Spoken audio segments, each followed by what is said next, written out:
जय हिंद साथियों। तो आज हम पढ़ने वाले हैं प्रायद्वीपीय भारत का पठार। इससे पहले लेक्चर में हम कुछ बेसिक चीज़ों को जो है प्रायद्वीपीय भारत के पठार के बारे में अच्छे से अध्ययन कर चुके हैं। तो ये आज हमारा कौन सा लेक्चर है?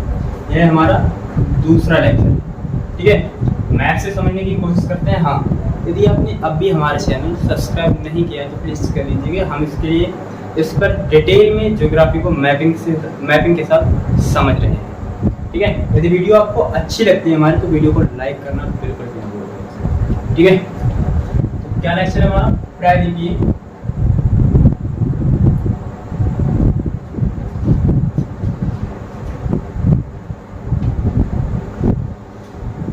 प्रायद्वीपीय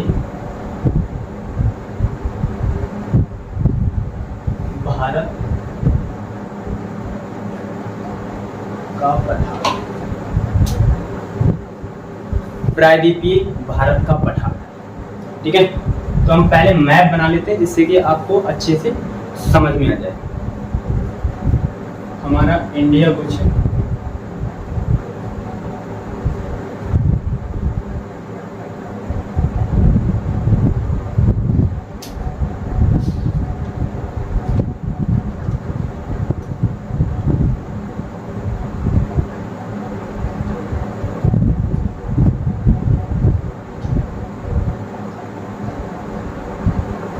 इंडिया है कुछ इस तरीके से।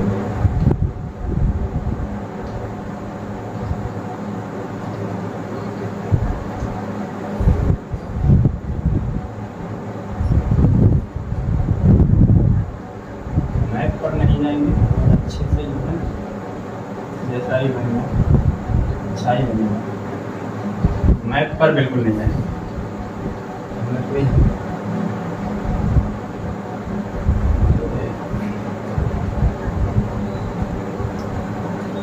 ठीक है, कुछ इस टाइप से अपने इंडिया का मैप यहाँ पे है। आप देख रहे हैं ये क्या है? अरावली पर्वत। ठीक है, और यहाँ पे है विंध्या पर्वत। विंध्या पर्वत के उत्तर में क्या है? मालवा का पठार है। और यहाँ ये क्या बना रहे हैं हम?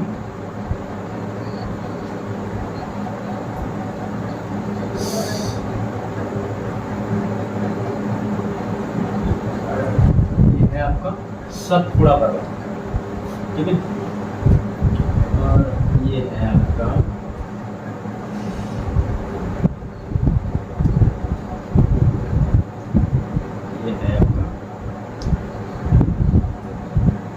कुछ इस संरचनाएं हैं।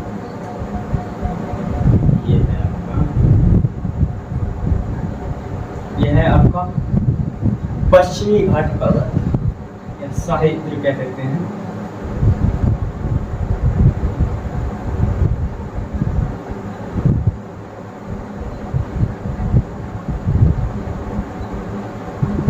और ये जहां मिलते हैं पूर्वी घाट और पश्चिमी घाट, वहां किस पर्वत का निर्माण होता है?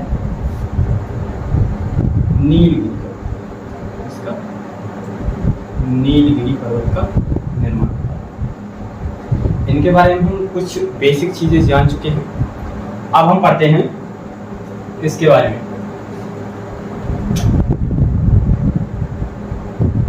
अरावली पर्वत के बारे में। किसके? अरावली पर्वत। अरावली पर्वत। ठीक है, अरावली पर्वत के बारे में पढ़ते हैं। अरावली पर्वत पहले बताइए ये है कहाँ? अरावली पर्वत की लोकेशन जानी तो ये है आपके राजस्थान। कहाँ पे? राजस्थान। इसकी ज़्यादातर जो लंबाई है वह कहाँ है? राजस्थान में। और ये कहाँ है? यह है आपके प्रायद्वीपीय भारत के पठार के उत्तर पश्चिम में है। ये आपका प्रायद्वीपीय भारत का पठार है इतना हिस्सा, और ये उत्तर पश्चिम में इधर है उत्तर आपका, और इधर क्या है? पश्चिम। तो यह जो एरिया कहलाएगा इधर का, वो कहलाएगा आपका उत्तर और पश्चिम। ये भारतीय प्रायद्वीप के उत्तर पश्चिम में क्या है? अरावली पर्वत है। डन। अब अरावली पर्वत की जो लंबाई कितनी है? लंबाई है आपकी 800 किलोमीटर। बहुत महत्वपूर्ण है, पूछ लेता है ये कभी कभी। अरावली पर्वत की लंबाई बताइए, या पूछ लेगा ये किस राज्य में है। अरावली पर्वत का विस्तार गुजरात के पालनपुर से लेकर दिल्ली के मजनू टीला तक है।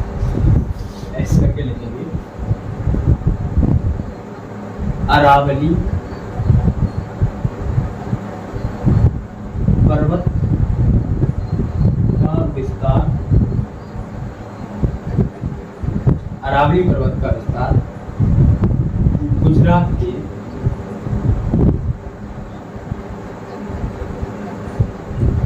गुजरात के पालनपुर से लेकर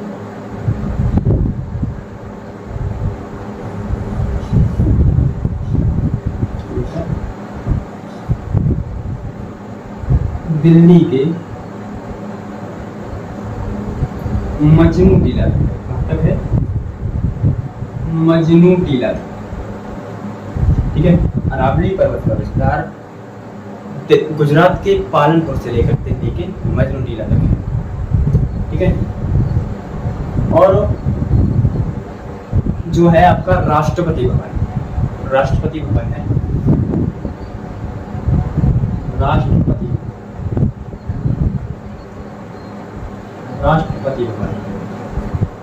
राष्ट्रपति भवन जो है रायसीना पहाड़ी पर जो है। राष्ट्रपति भवन कहाँ है? रायसीना पहाड़ी। किस पर? रायसीना पहाड़ी पर, जो कि किसका भाग है? आपके अरावली पर्वत का, ठीक है। किसका भाग है? आपके अरावली पर्वत का भाग क्या है? रायसीना, ठीक है। और अरावली पर्वत इसके दक्षिणी, अरावली पर्वत के, ये हो गया आपका पहला पॉइंट, हो गया दूसरा पॉइंट, तीसरा पॉइंट है अरावली पर्वत के दक्षिणी भाग। अरावली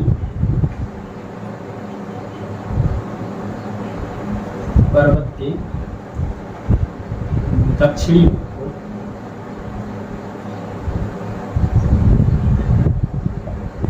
किस नाम से जानते हैं? अरावली पर्वत के दक्षिणी भाग को जरगा पहाड़ी के नाम से जानते हैं।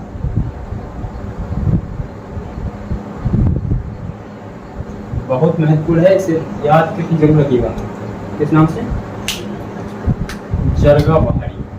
ब्लैक से लिखता हूं, जरगा पहाड़ी। ये किस नाम से? जरगा पहाड़ी के नाम से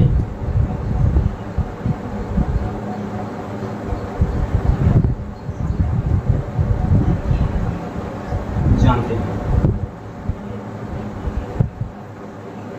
और आपने सुना होगा दिलवाड़ा का प्रसिद्ध जैन मंदिर। दिलवाड़ा का प्रसिद्ध जैन मंदिर,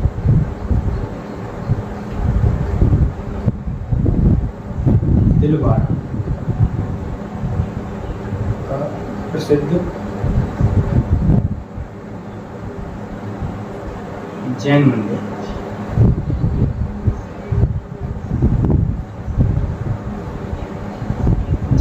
कहाँ है? राजस्थान में।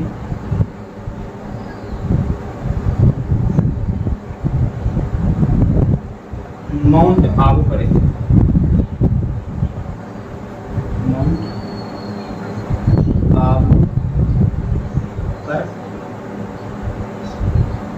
माउंट आबू पर स्थित है। कहाँ पर? राजस्थान में माउंट आबू पर स्थित है, ठीक है। राजस्थान में कहाँ है? माउंट आबू पर स्थित है। क्या चीज? दिलवाड़ा का जैन मंदिर। देखें, दिलवाड़ा का प्रसिद्ध जो है जैन मंदिर है, ये कहाँ है? आपके राजस्थान में माउंट आबू पर स्थित, ठीक है। इतनी बात याद रहेगी। अब बात आती है कि अरावली जो पर्वत है, इसका सर्वोच्च शिखर कौन सा है? सर्वोच्च शिखर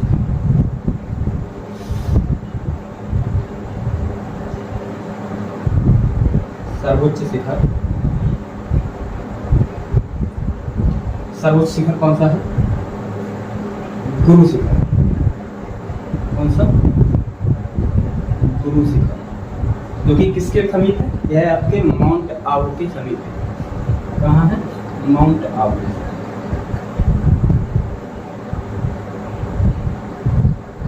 आबू समीप, ठीक है, माउंट आबू के समीप। इसकी कभी कभी लंबाई पूछ लेता है, हाइट पूछता है, लंबाई नहीं। हाइट कितनी है इसकी? 1700, ब्लैक से लिख देते हैं, 1722 मीटर। कितनी? गुरु शिखर जो सर्वोच्च शिखर है इसका, अरावली पर्वत का, उसकी जो हाइट है वो कितनी है? 1722 मीटर है। ठीक है, सर्वोच्च शिखर। अरावली पर्वत के, जो अरावली पर्वत है, यहाँ से एक नदी निकलती है।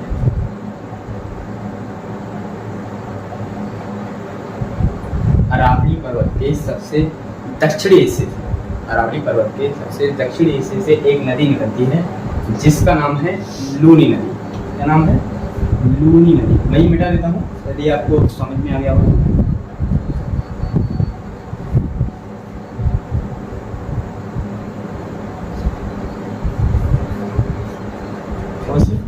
अरावली पर्वत की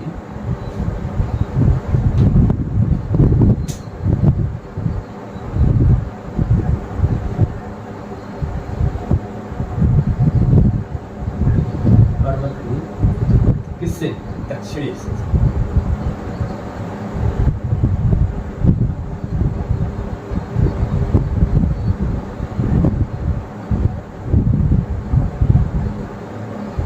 एक नदी निकलती है, नदी का क्या नाम है? लूनी नदी।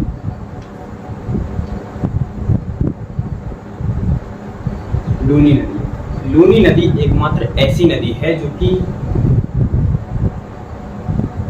किसी समुद्र या महासागर में न करके बालू वाले क्षेत्रों, मतलब कि मरुस्थल वाले क्षेत्र में ही क्या होती है?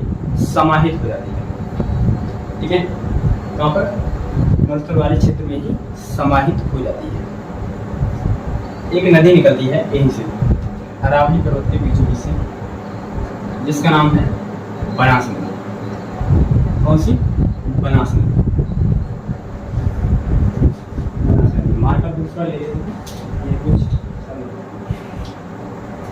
देख लेते हैं।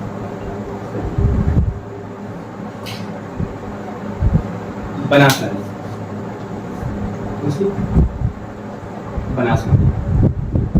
बनास नदी जो है, बनास नदी अरावली पर्वत के, अरावली, बनास नदी अरावली पर्वत को पश्चिम से पूर्व दिशा में, पर्वत को पश्चिम से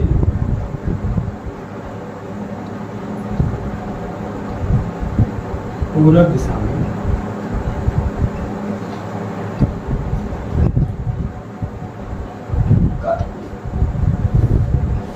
ठीक है, और जो कहाँ जाकर मिल जाती है? यह आपके चंबल नदी में मिल जाती है। चंबल नदी किसकी सहायक नदी है?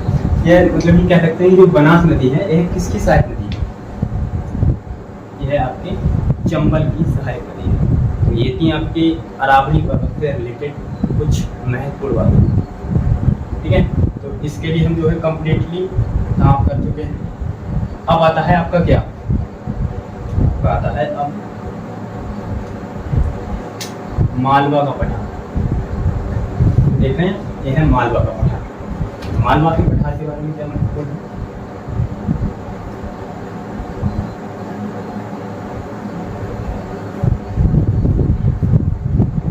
मालवा का पठार क्या चीज लड़ेंगे? मालवा,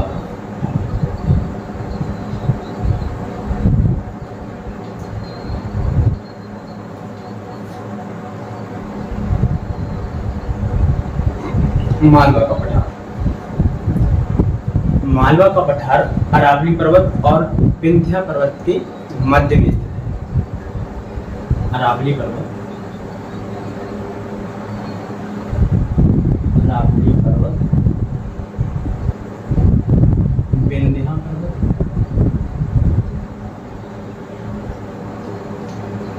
और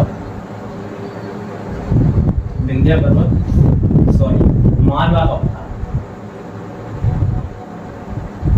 मालवा का पठार,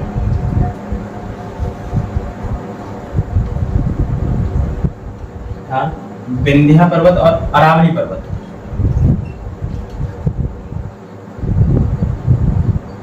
अरावली पर्वत की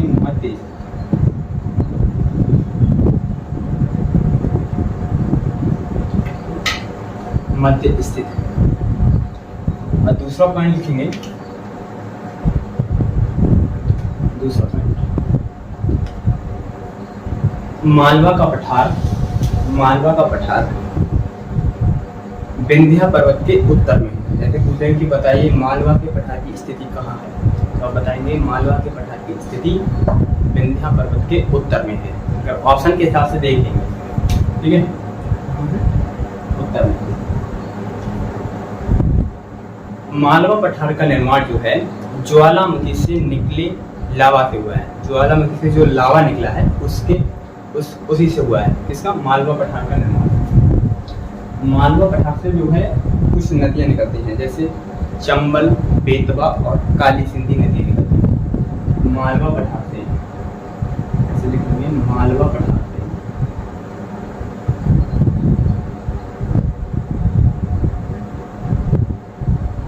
मालवा पठार से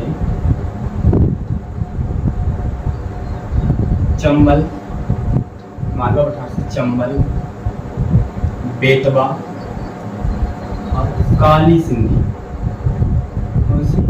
काली सिंध नदी निकलती है। सिंधु नहीं, काली सिंध नदियां निकलती है,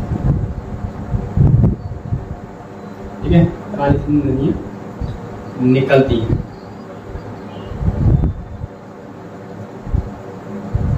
ठीक है, और ये कहाँ मिल जाती है जाकर के? गंगा और यमुना नदी में मिल जाती है। गंगा और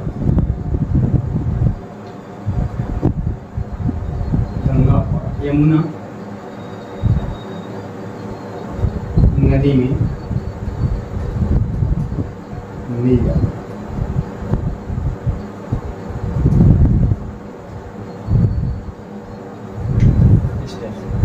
ये है आपकी चंबल नदी, बेतवा, काली सिंधी, ठीक है, यमुना नदी में करके मिल जाती है। विंध्या पर्वत के, जो आपका विंध्या पर्वत है, विंध्या पर्वत के दक्षिण में, विंध्या पर्वत के दक्षिण में क्या है? सतपुड़ा है।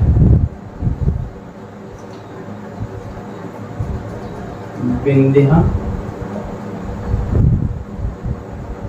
पर्वत के दक्षिण में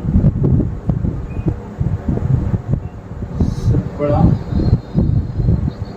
पर्वत, सतपुड़ा पर्वत है। यहाँ से एक नदी निकलती है और आगे से बढ़ा विंध्या पर्वत के पश्चिमी हिस्से से एक नदी निकलती है, जिसका नाम क्या है? माही नदी। और जो कर्क रेखा है वह भारत को कितने दो बराबर भागों में बांटा है। ऐसे पूछेगा कि बताइए कर्क रेखा को दो बार कट करने वाली एकमात्र नदी कौन सी है? तो कौन सी है? आपकी माही नदी। चौथा पॉइंट लिखेंगे, कर्क रेखा को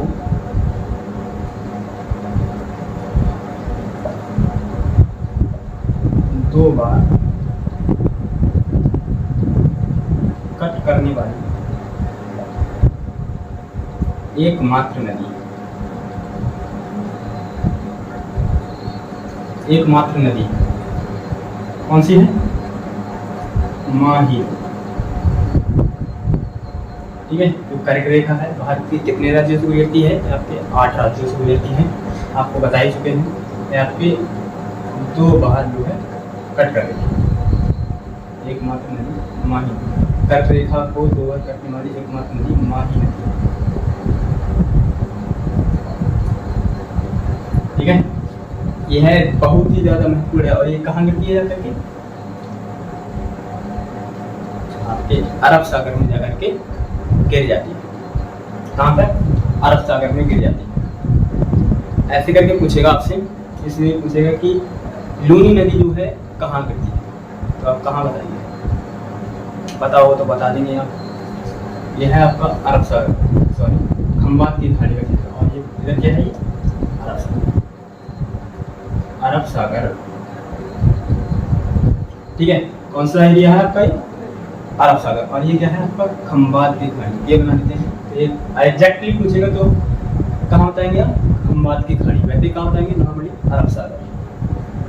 ठीक है, अब कुछ रह गया इसके बारे में। हाँ, विंध्या पर्वत को पूर्वी हिस्से में, विंध्या पर्वत को पूरब में, विंध्या पर्वत को 5 में बांट देंगे। विंध्या पर्वत को पूर्व में,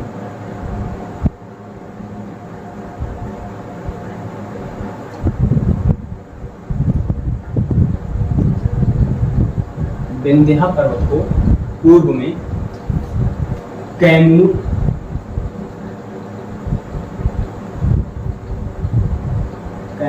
और भांडेर पहाड़ी के नाम से, भांडेर पहाड़ी के नाम से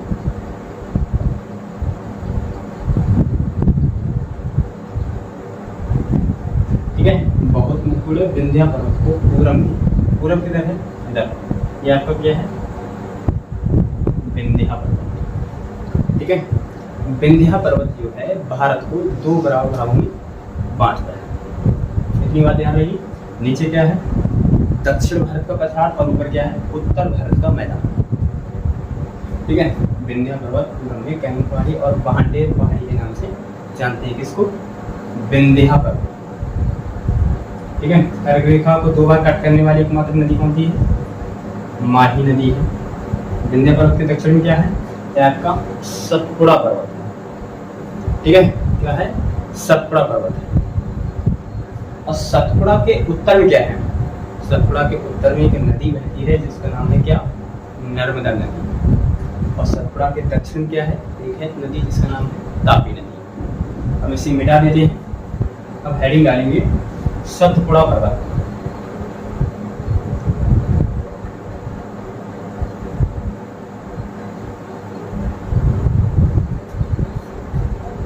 सतपुड़ा पर्वत, सतपुड़ा पर्वत। ठीक है, कौन सा पर्वत? सतपुड़ा पर्वत। सतपुड़ा पर्वत को जो है हम 3 संरचनाओं में पढ़ते हैं। सतपुड़ा पर्वत को हम 3 संरचनाओं में पढ़ते हैं। नंबर 1 है राजपीपला,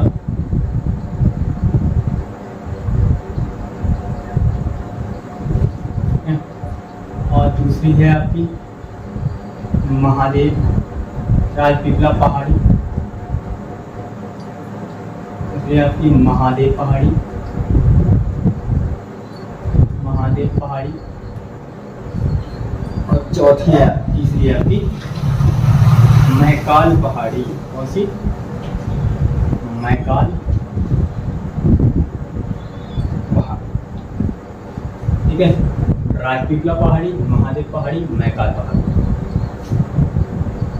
बताइए सतपुड़ा पर्वत के सबसे पश्चिमी कौन सी पहाड़ी है? राजपीपला पहाड़ी। राजपीपला पहाड़ी ऐसा करके लिखेंगे, राजपीपला पहाड़ी सतपुड़ा पर्वत के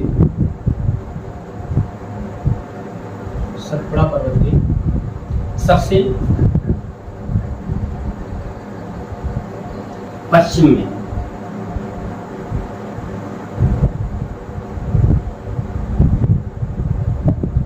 सबसे पश्चिम में है, ठीक है।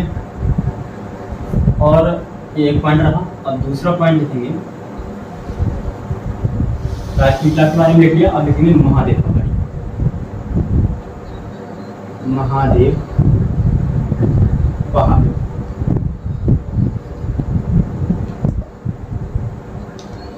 ठीक है। इसका भी हेडिंग लगा लेंगे महादेव पहाड़ी। महादेव पहाड़ी सतपुड़ा पर्वत के सबसे उत्तर में स्थित है। कहाँ है? सबसे उत्तर में नहीं, बिल्कुल मध्य में स्थित है महादेव पहाड़ी। ये कौन सी पहाड़ी है? महादेव पहाड़ी। ये है आपकी राजपीपला पहाड़ी, महादेव पहाड़ी, महादेव पहाड़ी सतपुड़ा पर्वत के,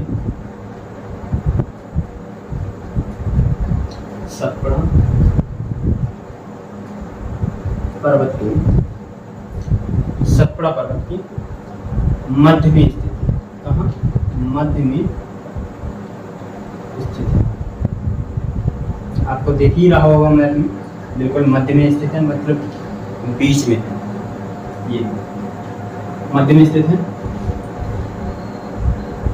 सतपुड़ा पर्वत की यहीं पे से बनाते हैं।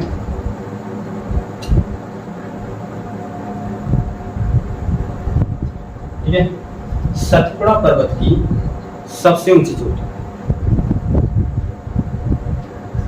दूसरा पॉइंट लिखेंगे इसमें, ये रहा पहला पॉइंट, ये रहा इसमें दूसरा। सतपुड़ा पर्वत की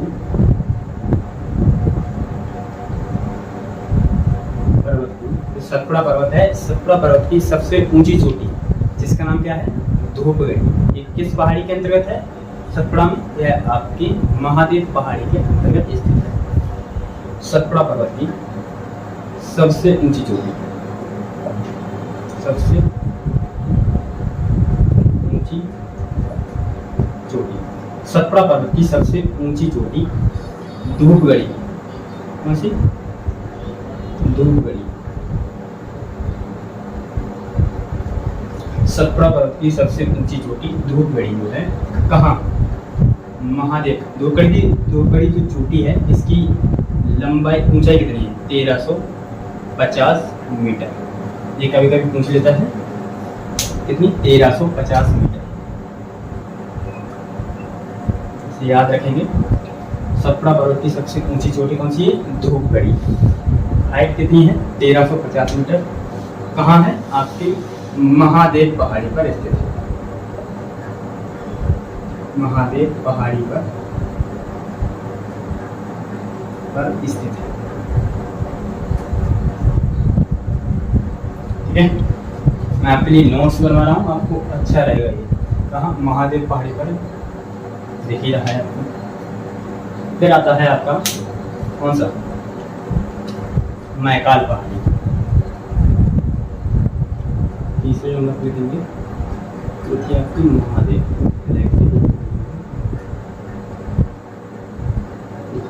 राजपीपला।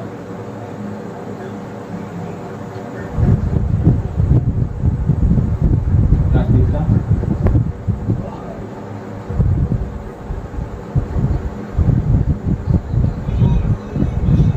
पहाड़ी। अब आती है आपकी कौन सी? मैकाल पहाड़ी। कौन सी? मैकाल पहाड़ी। ठीक है, मैकाल पहाड़ी सतपुड़ा पर्वत के सबसे किधर है? पूरब में है। किधर है?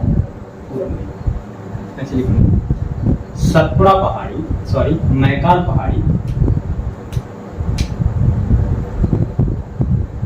मैकाल पहाड़ी, मैकाल पहाड़ी सतपुड़ा पर्वत की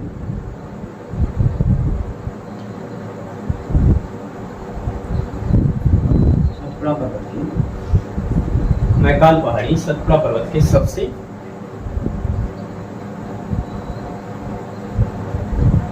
पूरब में स्थित है।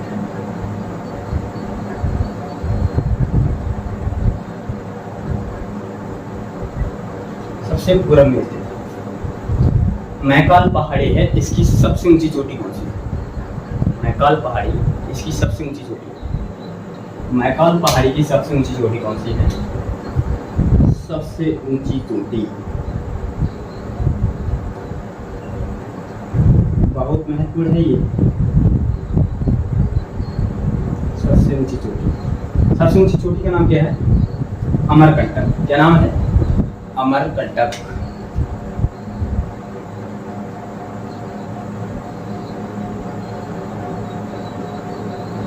ठीक है, इसकी ऊंचाई कितनी है अमरकंटक की?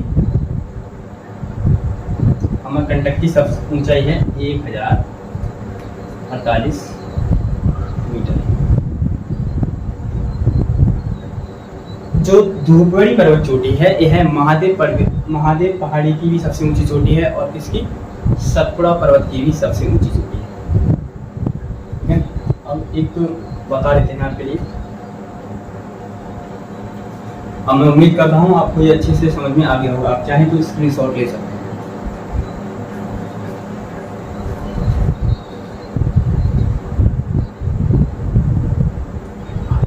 अमरकंटक से नदियाँ निकलती हैं,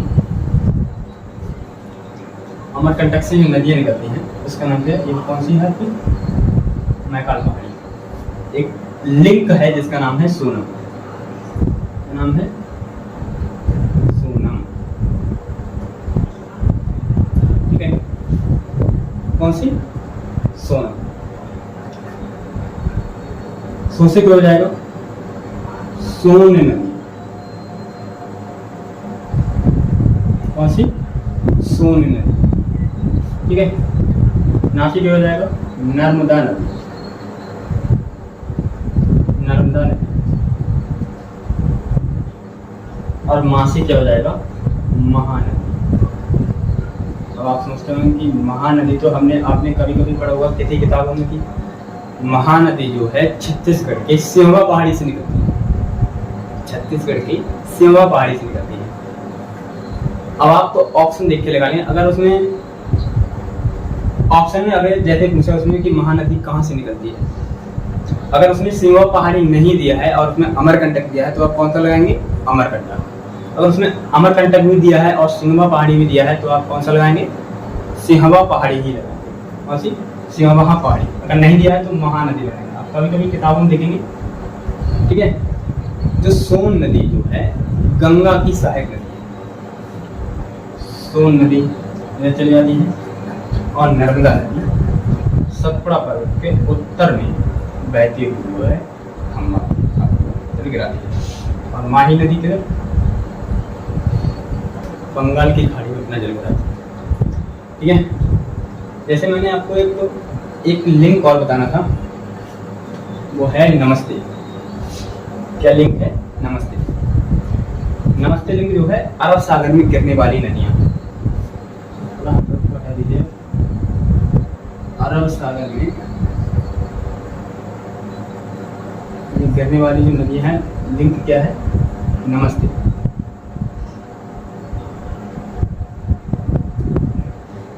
ठीक है, ना से क्या हो जाएगा? नर्मदा। माँ से क्या हो जाएगा? माही। नर्मदा माही। सा से क्या हो जाएगा? साबरमती नदी। कौन सी? साबरमती नदी। और ता से क्या हो जाएगा? तापी नदी। ठीक है, बहुत महत्वपूर्ण है यह। आपके पूछ ही लेते कि बताइए तापी नदी कहाँ बहती है, कहाँ गिरती है, अपना जल कहाँ गिराती है? तो आप कहाँ बताएंगे? अरब सागर में या खंबात की खाड़ी में यह अपना जल गिराती है। तापी और नर्मदा नदी जो है उल्टा बहती है, प्रायद्वीपीय भारत के पठार के ढाल के विपरीत होती है। ठीक है, इतनी बात समझ में आ गई? आप कुछ बचा? अब स्टार्ट करते हैं। छोटा नागपुर का पठार। कौन सा? छोटा नागपुर का पठार।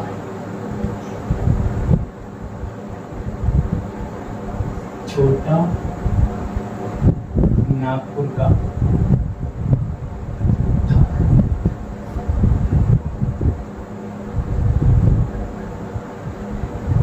छोटा नागपुर का पठार। ठीक है, छोटा नागपुर का पठार कहाँ है? तो अब मैं ये मिटा देता हूँ।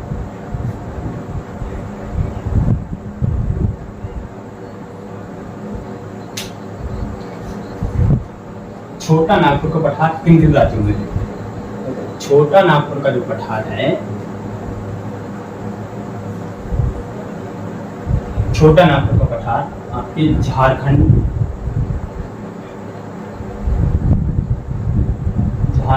और पश्चिम बंगाल राज्य। कहाँ है? पश्चिम बंगाल राज्य में छोटा नागपुर का पठार कहाँ है? आपके झारखंड और पश्चिम बंगाल राज्य में है। यहाँ पे ये क्या है आपका? छोटा नागपुर का पठार। ठीक है, क्या है? छोटा नागपुर का पठार। अब छोटा नागपुर के पठार से दो नदियां निकलती हैं। कितनी नदियां निकलती हैं? दो नदियां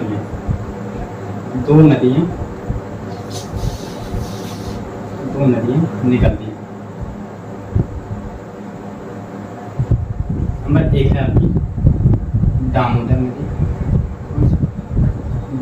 नदी, दूसरी है आपकी स्वर्ण रेखा नदी। कौन सी? स्वर्ण रेखा नदी। दामोदर नदी, जो दामोदर नदी है, यह छोटा नागपुर पठार को दो बराबर भागों में बांटती है। तो दामोदर नदी के बारे में लिखेंगे। दामोदर नदी की जो लंबाई है वह लगभग 592 किलोमीटर है। कितनी है? 592 किलोमीटर।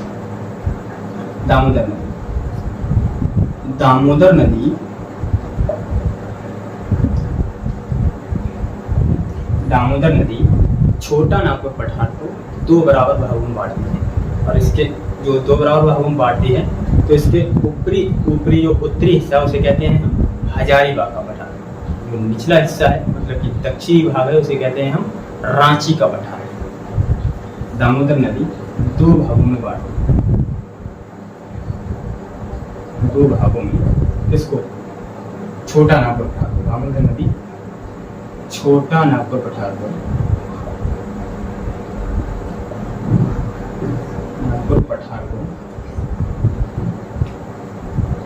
दो भागों में बांटता है।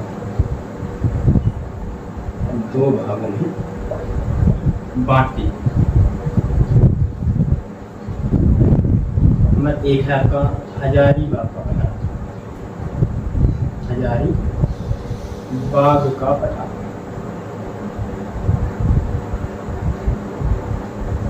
ठीक है, कौन सा? हजारी।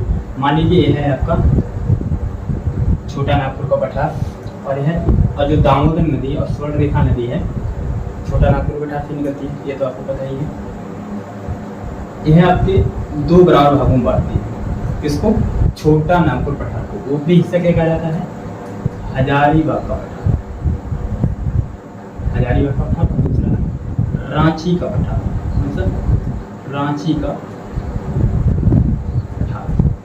ठीक है, एक है आपका हजारीबाग का पठार, दूसरा है आपका रांची का पठार। ठीक है, उत्तरी हिस्सा कौन सा है? हजारीबाग का पठार। नीचे है रांची का पठार। दूसरा कौन सा था आपका? रांची का पठार।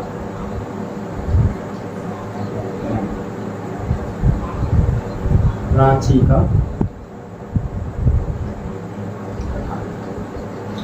और जो दामोदर नदी है पश्चिम बंगाल में हुगली नदी में जाकर के मिल जाती है। कहाँ से निकलकर?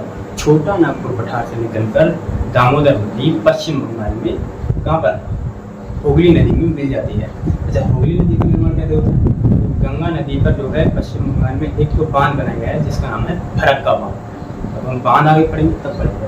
फरक्का बांध की एक जो धारा है वह पश्चिम बंगाल के नीचे दक्षिण की तरफ बहती है, उसी को हम हुगली नदी के नाम से जानते हैं। ठीक है, क्या चीज़? रांची का पठार।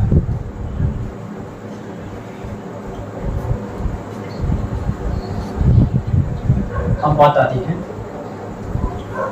जो रांची का पठार है, रांची का पठार जो है भारत में संप्राय मैदान का उदाहरण है। किसका? संप्राय मैदान का उदाहरण। संप्राय मैदान उदाहरण है। इसका संप्राय मैदान का उदाहरण है। आप कहेंगे कि संप्राय मैदान क्या होता है? पठार का ऐसा भाग जिस पर क्या होता है, चट्टान या पर्वत जो है नहीं पाए जाते, बिल्कुल समतल मैदान होता है, जिसे कहते हैं संप्राय मैदान। ठीक है, जो रांची का पठार है, रांची का पठार जो है भारत में संप्राय मैदान का उदाहरण है। ठीक है, यह नोट करके लिख लीजिए, नोट करके इधर लिखो, नोट। संप्राय मैदान का उदाहरण है। और नोट करके क्या रखेंगे, भारत में जो है 3 नदी, जो दामोदर नदी है ये कहाँ बहती है? अपनी बृहंस घाटी में बहती है। ये आपको बताना भूल गए थे, बृहंस घाटी। ठीक है, अब तुमने लिख लिया, अब इसे मिटा रहे हैं।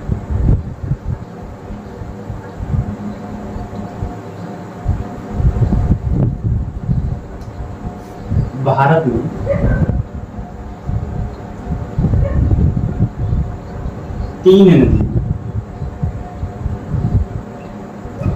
तीन नदियां अपनी बृहंस घाटी में बहती हैं। कहाँ? बृहंस घाटी में। बृहंस घाटी तो आपको पता ही है ना, नीचे धसे हुए अवतलित क्षेत्र, पृथ्वी के नीचे धसे हुए अवतलित क्षेत्र को क्या कहते हैं? बृहंस घाटी बोलते हैं। बृहंस घाटी में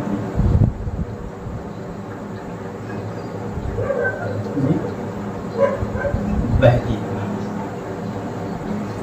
ठीक है, एक तो 2 नदियां कौन सी थी? सतपुड़ा के उत्तर और दक्षिण में थी। कौन सी? नंबर 1 थी आपकी कौन सी? नर्मदा नदी। नर्मदा नदी। दूसरी कौन सी थी? तापी नदी। तीसरी कौन सी है आपकी? तीसरी कौन सी है बताइए? तीसरी दामोदर। दामोदर। यह 3 नदियां हैं भारत में अपनी, कहाँ?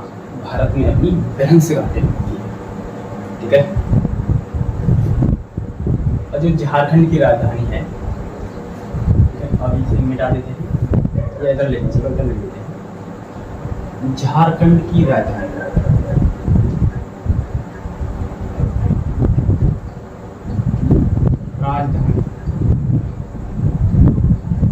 झारखंड की राजधानी स्वर्ण रेखा नदी के तट पर है। कहाँ? स्वर्ण रेखा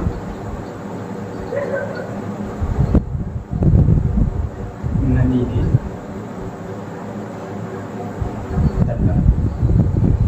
तट पर।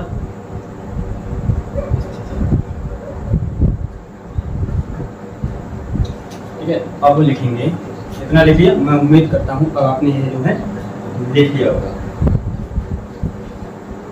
और जो स्वर्ण रेखा नदी है अपना जल कहाँ गिराती है? स्वर्ण रेखा नदी अपना जल पूरब की ओर बहते हुए बंगाल की खाड़ी में अपना जल गिराती है।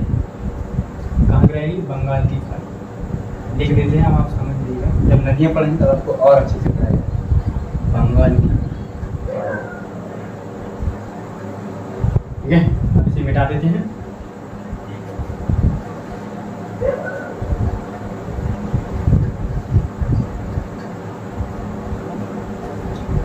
भारत में जो है खनिज संपदा की दृष्टि से, किसके? खनिज संपदा की दृष्टि से, खनिज संपदा की दृष्टि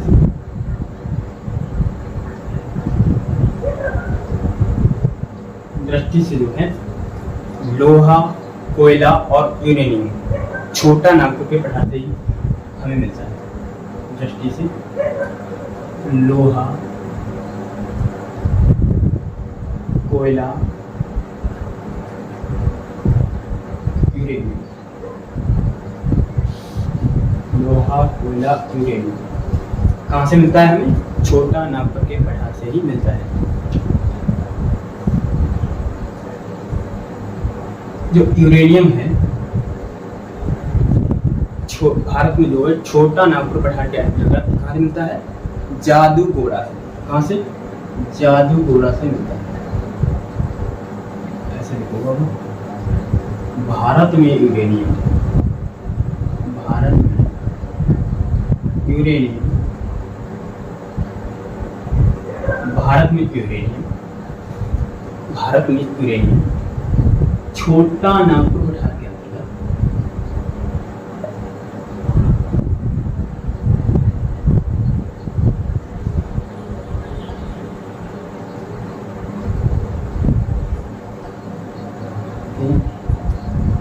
अंतर्गत कहाँ से मिलता है? जादूगोड़ा की, जादूगोड़ा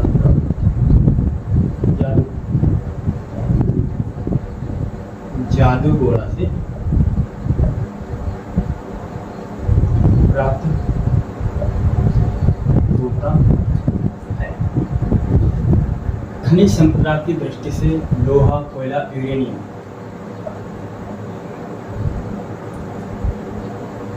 लोहा, कोयला, यूरेनियम जो है अधिक मात्रा में होने के कारण इसे हम छोटा नागपुर के पठार को जो है भारत में रूर प्रदेश के नाम से जानते हैं।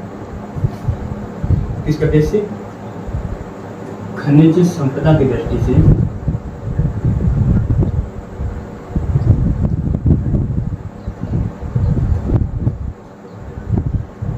खनिज संपदा की दृष्टि से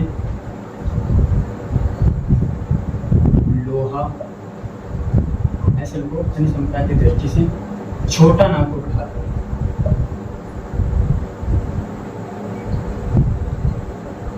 छोटा नागपुर पठार को रूर प्रदेश के नाम से जानते हैं। किस नाम से?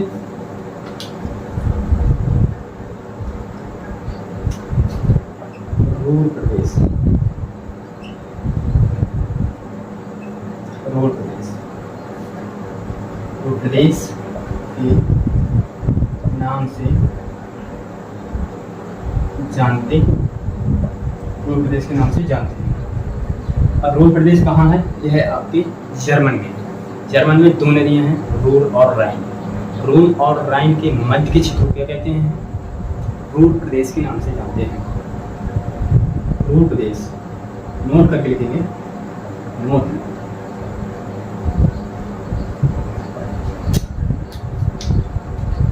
रूर प्रदेश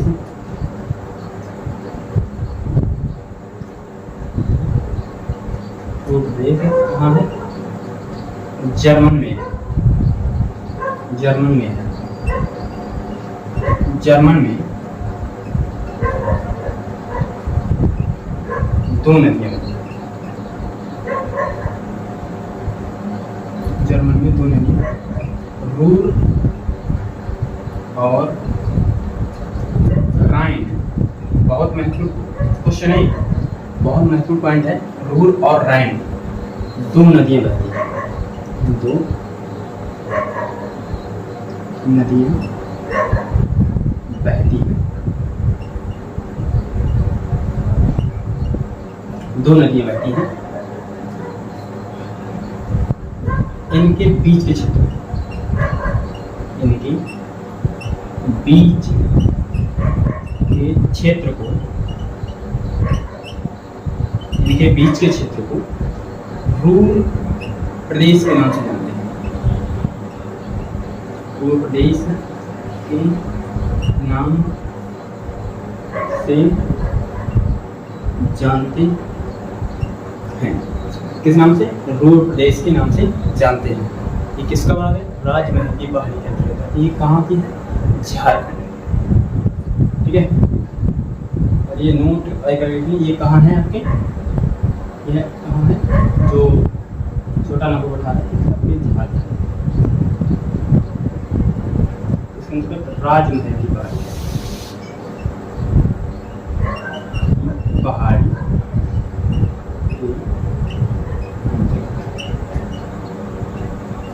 ठीक है, इसके अंतर्गत राजमहल की पहाड़ी के अंदर।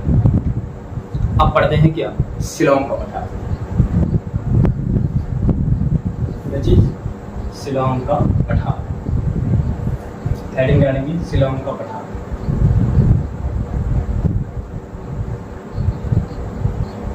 इसे मिटा देते हैं। शिलांग का पठार है, फिर है दक्कन का पठार, फिर होता है टॉपिक समाप्त।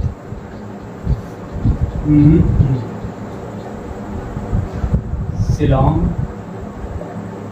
का पठार। शिलांग का पठार जो है मुख्य रूप से स्वतंत्र रूप से न होकर के ये किसका भाग है, यह आपके प्रायद्वीपीय भारत का भाग है। क्यों है, क्योंकि जो गंगा यमुना जो नदियां बहती हैं, इन्होंने जो है इसको जो है काट दिया है, इस क्षेत्र को जो है काट दिया है, इसलिए क्या होता है वहाँ को अलग लगता है। किसका भाग है और ये आपके राजमहल की पहाड़ी का ही भाग है। ठीक है, तो शिलांग पठार के अंतर्गत जो है कुछ महत्वपूर्ण चोटियां हैं, जैसे कि मेघालय में क्या है, मेघालय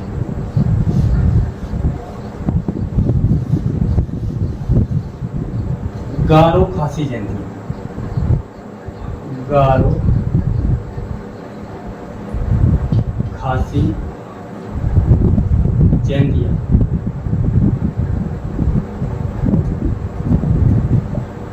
गारो खासी जयंतियाँ, मिकिर और रेगमा, मिकिर रेगमा, ये किसके भाग है, मेघालय के पठार के भाग है या शिलांग के पठार का ही भाग है। तो गारो खासी जयंतियाँ जो हैं ये कहाँ है आपकी, मेघालय में। कहाँ है, मेघालय में। और जो मिकिर और रेगमा जो पहाड़ी है, मिकिर और रेगमा पहाड़ी, ये किसके अंतर्गत है, ये आपकी असम राज्य में, मेघालय के पठार के अंतर्गत है। कहाँ पर, असम राज्य में, असम राज्य में मिकिर, ऐसे बोलो मिकिर और रेगमा, मिकिर और रेगमा पहाड़ियाँ, पहाड़ियाँ जैसे लिखा है, मिकिर और रेगमा पहाड़ियाँ असम राज्य में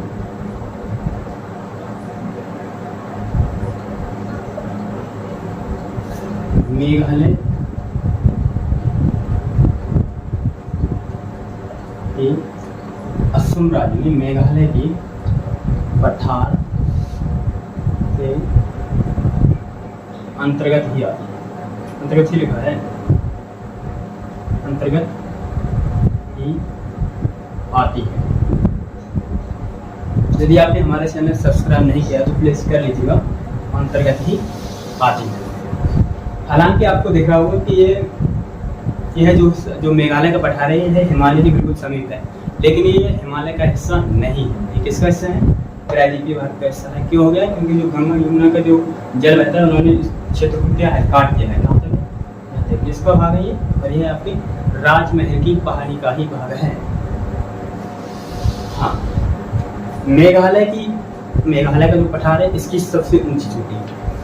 मेघालय बहुत महत्वपूर्ण है, ये आराम से लिखिए। मेघालय के पठार की सबसे ऊंची चोटी, सबसे ऊंची चोटी कौन सी है, नोकरेक पहाड़ी है। कौन सी, नोकरेक पहाड़ी,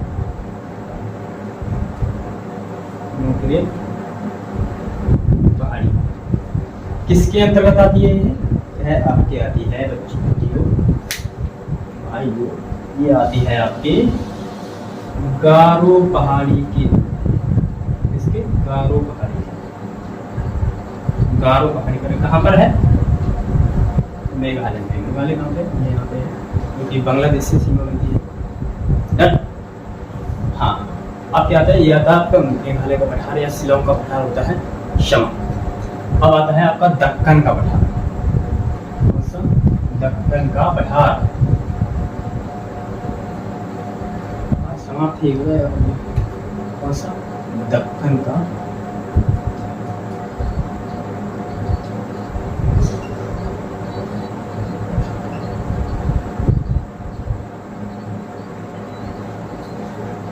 दक्कन के पठार की अवस्थिति कहाँ है? दक्कन के पठार की अवस्थिति अरावली पर्वत,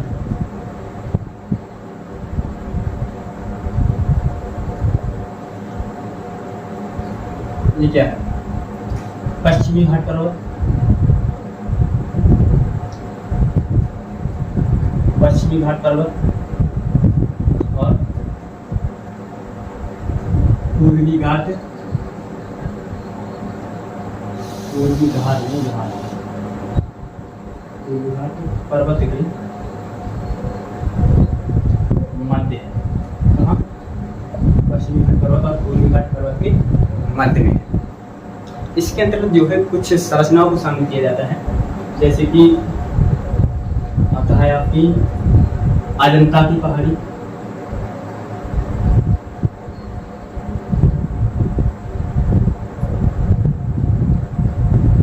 अजंता की पहाड़ी बहुत महत्वपूर्ण है। ये कहाँ है? आपके महाराष्ट्र। ठीक है, कहाँ पे? महाराष्ट्र में है। दूसरा है आपका हरिश्चंद्र की पहाड़ी, सॉरी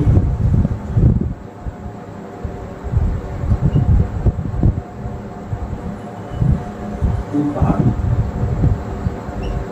ये कहाँ है? आपके महाराष्ट्र। और तीसरी कौन सी है आपकी? बालाघाट की पहाड़ी, बालघाट पहाड़ी, बालघाट पहाड़ी कहाँ है? आपकी महाराष्ट्र। और चौथी है आपकी गबिलगढ़ पहाड़ी। कौन सी? गबिलगढ़ पहाड़ी कहाँ है? आपकी महाराष्ट्र। ठीक है, अजंता की पहाड़ी, हरिश्चंद्र की पहाड़ी, बालघाट पहाड़ी और गबिलगढ़ पहाड़ी, ये किसके अंतर्गत आती हैं? आपके दक्कन के पठार के अंतर्गत ही आती हैं।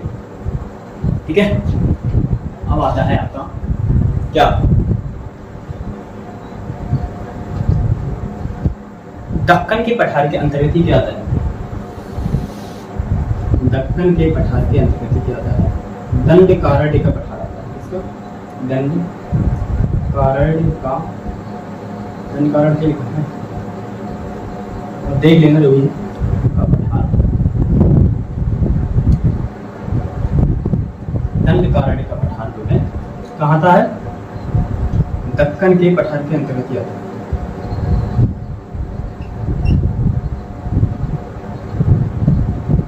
पठार के अंतर्गत ही आता है। कहाँ पे? दक्कन के पठार के अंतर्गत ही आता है। ठीक है, आता है, आता है, आता है, आते ही नहीं। इसका विस्तार कहाँ है? विस्तार, इसका विस्तार है आपके कहाँ? छत्तीसगढ़ और उड़ीसा राज्य, छत्तीसगढ़ और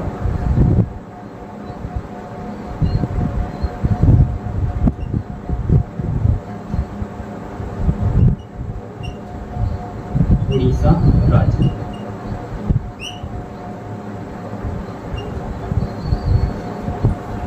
ठीक है, इतनी बात आपने, मैं उम्मीद करता हूँ आपने नोट कर ली होगी।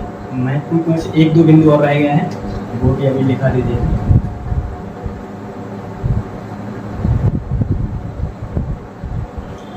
अब क्या लिखेंगे हम?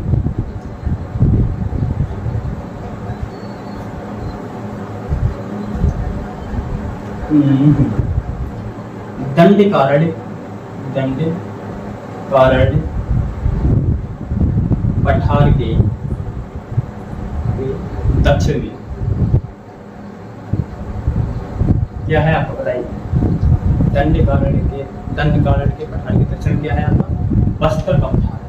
इसका बस्तर का पठार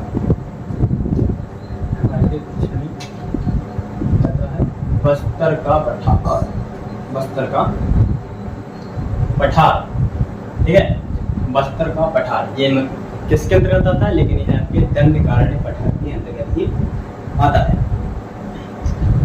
एक नोट करके लिखेंगे, भारत में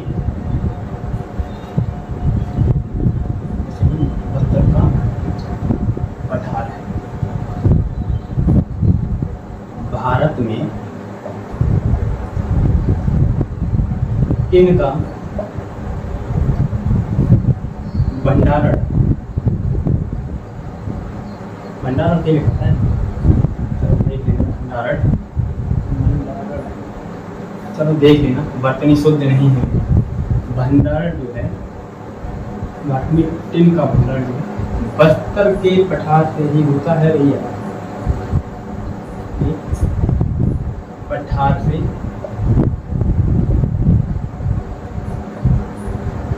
होता है। फिर एक छोटा सा टॉपिक रह गया है आपका महानदी बेसिन, तो छोटा सी टॉपिक है वो भी बता देंगे।